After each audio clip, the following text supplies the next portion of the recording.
In this video, I'll show you how to add your LinkedIn profile link to your resume. Let's get started. First, open LinkedIn and make sure you're signed into your account.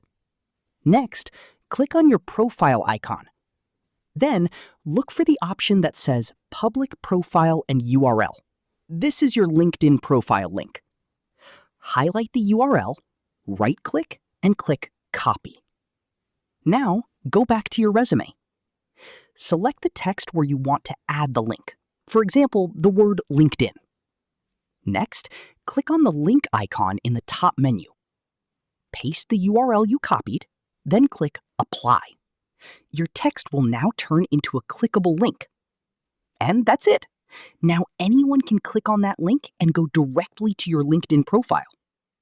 If you found this video helpful, don't forget to like the video, subscribe to our channel, and press the bell icon for more tutorials. Thanks for watching.